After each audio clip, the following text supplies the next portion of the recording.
ஜனனி ஜென்ம சௌக்கியானாம் வர்தனி குலசம்பதாம் பதவி பூர்வ புண்ணியானாம் லிக்யதே ஜென்ம பத்திரிகா ஆதித்யாயச்ச சோமாய மங்களாய புதாயச்ச குரு சுக்ர சனிபியஸ்ச ராகவே கேதவே நமஹா. இது நவக்கிரக ஸ்லோகம். இன்றைய தினம் நாம் தெரிந்து கொள்ளக்கூடியது நெக்ஸ்ட் ஜென் ஆஸ்ட்ரோ நேயர்கள் அனைவருக்கும் வணக்கம். Chennai astro visions doctor V Rajkumar Sivachariyar. இன்றைய தினத்தில் புரட்டாசி மாத பலன்கள், புரட்டாசி மாதத்தில் 12 ராசிகளுக்கான பலன்கள் எப்படி இருக்கும், 12 ராசிகளுக்கான யோகங்கள்லாம் எப்படி இருக்கும் அப்படிங்கிறத நம்ம பார்க்க போகிறோம். நிறையா பேர் சொல்லியிருந்தாங்க, இந்த மாத பலன்கள் அப்படிங்கிறது பார்த்திங்கன்னா சில பேருக்கு பார்த்திங்கன்னா அப்படியே நடக்கும், சில பேருக்கு பார்த்திங்கன்னா காலதாமதமாக சில விஷயங்கள் நடக்கும். இப்போ நிறைய பேர் சொல்லியிருந்தாங்க. ஸோ இப்போ பார்த்திங்கன்னா ஆகஸ்ட் மாதத்தில் போட்டிருந்த பதிவில் வேலை மாற்றம் வரும்னு சொல்லியிருந்தேன். அதே போல் வேலை மாற்றம் எனக்கு வந்திருந்தது அப்படின்னு சொல்லியிருந்தாங்க. சில பேருக்கு பார்த்திங்கன்னா இடம் மாற்றம் வரும் அப்படின்னு சொல்லியிருந்தேன். இடம் மாற்றம் எனக்கு வந்திருந்தது சுவாமி அப்படின்னு சொல்லியிருந்தாங்க. சில பேருக்கு அந்த ராசி பலன்கள் அப்படிங்கிறது பார்த்திங்கன்னா இது பொதுவான ராசி பலன்கள் தான். இப்போ நான் மேஷ ராசிக்கு சொல்கிறேன் அப்படின்னு சொன்னால் இது பொதுவான ராசி பலன்கள். இந்த மாதத்துக்கு, இந்த புரட்டாசி மாதத்தில் இந்த மேஷ ராசிக்கு இப்படி தான் இருக்கும், அஸ்வினி பரணி கிருத்திகை நட்சத்திரம் 1ஆம் முறையில் இப்படி தான் இருக்கும் அப்படிங்கிறது கிரக அமைப்புப்படி நம்ம சொல்கிறோம். ஆனால் உங்களுடைய பிறந்த ஜாதகப்படி கிரகங்கள் எந்த இடத்துல இருக்கோ, என்ன தசாபுக்தி நடக்கிறதோ, தசாபுக்தியில் என்ன அந்தரம் நடக்கிறதோ அதுபடி தான் உங்களுக்கு பலன்கள் எல்லாமே உங்களுக்கு இருக்கும். சில பேருக்கு நான் சொல்லக்கூடிய பொது பலன்கள் அப்படியே சில பேருக்கு சில பேர் சொல்கிறாங்க, நீங்கள் சொல்கிற பலன்கள் அப்படியே குடும்பத்தில் அப்படியே நடக்கிற மாதிரியே இருக்குது அப்படின்னு சொல்லியிருக்காங்க. ஸோ அந்த மாதிரி இருக்கும்போது உங்களுடைய ஜாதகத்தை நீங்கள் பார்த்துக்கணும். உங்களுடைய ஜாதகம் நீங்கள் வாட்ஸ்அப்பில் நீங்கள் அனுப்பி கொடுங்க. 9884530146 ஸ்க்ரீனில் தெரியக்கூடிய நம்பரில் ஒரு சிறிய கட்டணத்தோடு நீங்கள் உங்களுடைய ஜாதகத்தை அனுப்பி கொடுத்து தாராளமாக உங்களுடைய பலன்களை தெரிஞ்சுக்கலாம். ஜாதகம் பார்க்குறதே எதற்காக அப்படின்னு சொன்னால், ஃப்யூச்சரில் என்ன நடக்க போகிறது அப்படிங்கிறத தெரிஞ்சுக்கிறதுக்காக தான் ஜாதகம் பார்க்குறது. நடந்து முடிஞ்சதை பார்க்கணுங்கிறது கிடையாது. இனிமேல் எப்படி நடக்கும், இந்த 24 நவம்பர் டிசம்பர் 2025 என்னுடைய ராசிக்கெல்லாம் எப்படி இருக்கும், என்ன நடக்கும் எனக்கு அப்படிங்கிறது தான் முக்கியம். என் ராசிக்கு இதுதான் நடக்கும், என்னென்ன விஷயங்கள் இருக்குது அப்படிங்கிறது தான் அதில் ரொம்ப முக்கியமானது. ஸோ உங்களுடைய ஜாதகத்தை நீங்கள் வாட்ஸ்அப்பில் அனுப்பி கொடுத்து நீங்கள் கேட்கலாம். புரட்டாசி மாதத்தில் வரக்கூடிய விசேஷங்கள் எல்லாம் நான் சொல்கிறேன். இந்த புரட்டாசி மாதத்தில் பார்த்திங்கன்னா ரொம்ப விசேஷமான மாதம் புரட்டாசி மாதம். இந்த புரட்டாசி மாதத்துடைய நிகழ்வுகள் அப்படின்னு எடுத்துக்கும்பொழுது, நவராத்திரி சுவாமிக்கு எப்படி சிவபெருமானுக்கு எப்படி சிவராத்திரியோ அதுபோல் அம்பாளுக்கு 9 ராத்திரி அப்படின்னு என்று சொல்லக்கூடிய நவராத்திரி அம்பாளுக்கு ரொம்ப விசேஷமானது. துர்கா, லக்ஷ்மி, சரஸ்வதி என்று சொல்லக்கூடிய அம்பாளுக்கு ரொம்ப மிகுந்தது. விஜயதசமி, ஆயுத பூஜைன்னு விசேஷமான ஒரு நாட்களாக அமைகிறது புரட்டாசி மாதத்தில். அதற்கு அடுத்ததாக பார்த்திங்கன்னா புரட்டாசி சனிக்கிழமை, எல்லா சனிக்கிழமை பெருமாளுக்கு உகந்த மாதமாக அமைகிறது.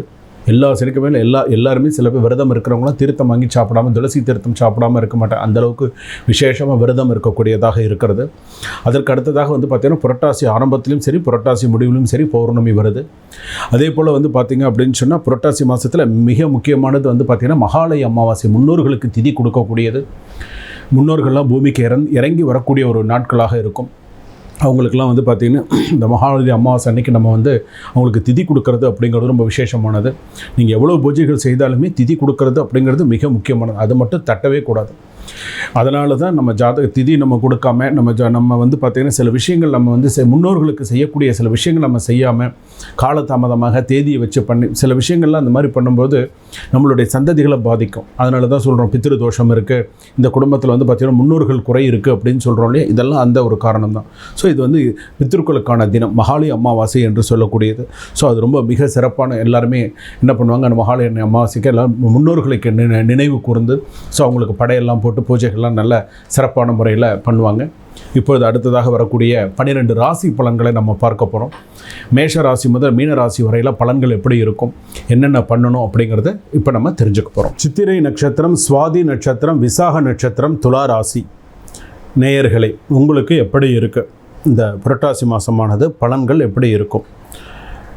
மேஷத்தில் கிரகங்கள் கிடையாது. ரிஷபத்தில் குரு, மிதுனத்தில் சந்திரனும் செவ்வாயும், கடகத்தில் அதே போல் புதனும், சிம்மத்தில் சூரியனும், கன்னியில் ஜாதகத்தில் சுக்கிரனும் கேதுவும், கும்பத்தில் சனியும், மீனத்தில் ராகுவும் இருக்க உங்களுடைய ராசி பலன்கள் புரட்டாசி மாதத்தில் எப்படி இருக்கும்? அனைவரிடத்திலும் சரிசமமாக நடந்து கொள்ளும் துளாராசி அன்பர்களே அப்படின்னு சொல்லலாம். கிவ் அண்ட் டேக் பாலிசி அப்படிங்கிற விஷயத்தையும் சொல்லலாம். துளாராசி பொறுத்தளவுக்கு தெய்வ நம்பிக்கை கூடும். இப்போ உங்களுக்கு தெய்வ நம்பிக்கை கொஞ்சம் கூட வந்திருக்கு. சில பேருக்கு கொஞ்சம் சாமி கும்பிட்டா தான் நமக்கு நல்லது அப்படிங்கிறது கொஞ்சம் அது வந்திருக்கு. சில பேர் துளாராசி சாமி கும்பிட மாட்டாங்க. சில பேர் நிறையா சாமி கும்பிடணும். சில பேர் துளாராசியோட குணாதிசயம் எடுத்துமா, நீ பொரியா சாமி கும்பிட்றியா, உன்னோட என்னாலாம் வரமாட்டேன் அப்படின்னு அந்த விபூதி வச்சுக்கிறதுக்கு கூட கஷ்டப்படுவாங்க சில பேர் அப்படி கிடையாது. இதில் முக்கியமாக சொல்லணும்னா சுவாதி நட்சத்திரம்லாம் ஓரளவுக்கு சாமி கும்பிடுவாங்க. விசாக நட்சத்திரமும் ஓரளவு, சித்திரை நட்சத்திரமாக இருந்தால் ஏட்டிக்கு போட்டியாக இருப்பாங்க. நம்ம ஒன்று சொன்னால் அவங்க ஒன்று சொல்லுவாங்க, அந்த மாதிரி.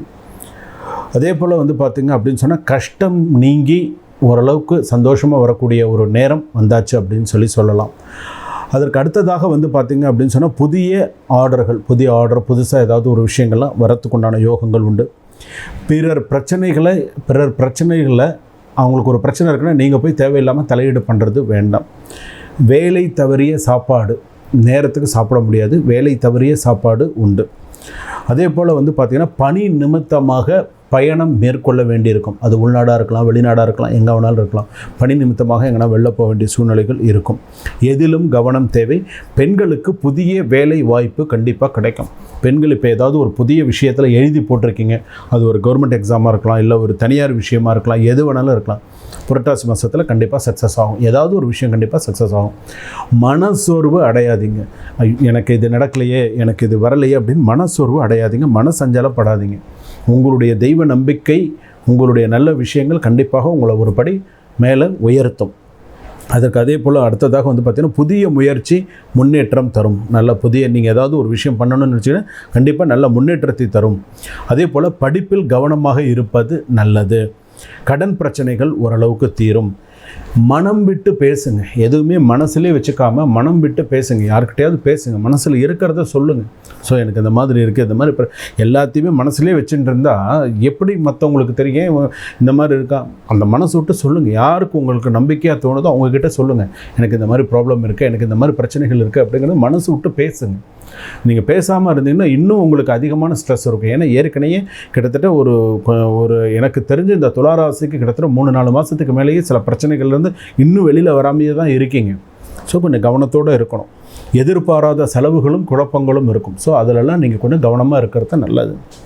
அதே போல் வீண் தர்க்கம் வேண்டாம். ஒருத்தர்கிட்ட போய் வீணாக சண்டை போடுறது, வீணாக பிரச்சனை தர்க்கம் பண்ணிவிட்டு அவங்ககிட்ட ஏட்டிக்கு போட்டி, அதெல்லாம் வேண்டாம். கொஞ்சம் அப்படியே ஏன்னா குருஸ்தானம், உடல்நிலை எல்லாத்துலேயுமே கொஞ்சம் கவனமாக இருங்க. அதே போல் பார்த்திங்க அப்படின்னு சொன்னால் அரசு வழி பாராட்டு உண்டு. கவர்மெண்ட் சம்மந்தப்பட்ட பாராட்டுக்கள் உங்களுக்கு கண்டிப்பாக உண்டு. அரசாங்க உத்தியோகம் ஓரளவுக்கு சில விஷயங்கள்லாம் நல்ல சிறப்பான முறையில் சில விஷயங்கள்லாம் இருக்கும். விவசாயம் சம்மந்தப்பட்டதெல்லாம் ஓரளவுக்கு கொஞ்சம் அவங்களுக்கு கை கொடுக்குற மாதிரியான சில லாபங்கள் கிட்டும் அப்படின்னு கூட சொல்லலாம். இந்த ராசியில் இருக்கக்கூடிய வழக்கறிஞர்கள் யாரும் இருந்தீங்க அப்படின்னு சொன்னால் சில விஷயங்களை கொஞ்சம் யோசித்து நிதானித்து செய்யுங்க, அவசரப்பட வேண்டாம். காவல்துறையில் இருக்கிறவங்களும் மிகுந்த எச்சரிக்கையோடு இருக்கிறது இல்லை. காவல்துறையில் இருக்கிறவங்க நீங்கள் கொஞ்சம் ஏன்னா நீங்கள் ஒரு வேலை பார்த்துட்டு இருக்கீங்கன்னு சொன்னால் உங்கள் பின்னாடி ஒருத்தர் வேலை பார்க்குறதுக்கு ரெடியாக இருக்காங்க. துளாராசி கவனமாக இருங்க. அதே போல் செலவு செய்கிறதுலையும் கொஞ்சம் பார்த்து சிக்கனமாக செலவு பண்ணுங்கள். மகாலட்சுமி வழிபாடு நிறையா பண்ணுங்கள். அதே போல் டைம் கிடச்சதுன்னா வாராகி அம்மனுக்கு போய் விளக்கேற்றிட்டு வாங்க. வேப்பெண்ணெயில் விளக்கேற்றிட்டு வாங்க. கண்டிப்பாக நிறையா நல்ல விஷயங்கள் நடக்கும். 80% கண்டிப்பாக நல்லாயிருக்கு. லைட் கலர்ஸ் கொஞ்சம் அவாய்ட் பண்ணுறது நல்லது. கொஞ்சம் டார்க்காக கூட போடுங்க, ஆனால் லைட் கலர்ஸ்லாம் கொஞ்சம் அவாய்ட் பண்ணுங்கள் இந்த புரட்டாசி மாதத்தில். தெய்வ வழிபாடெல்லாம் நிறையா பண்ணுங்கள்.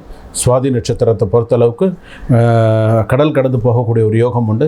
விசாக நட்சத்திரம் எதையுமே கொஞ்சம் அலட்சியமாக எடுத்துக்காமல் கொஞ்சம் பார்த்து யோசித்து நடந்துக்கோங்க. சித்திரை நட்சத்திரத்தை பொறுத்தளவுக்கு கற்பனை அளவில் பெரியாலும் செயல் அளவில் சோம்பேறித்தனமாகவும் இல்லாமல் ஓரளவுக்கு என்னென்ன செய்யணும் சிக்கனமாகவும் அதே சமயத்தில் சரியான சூழ்நிலையில் கொண்டு போகிறது அப்படிங்கிறது நல்லது. சுபம்.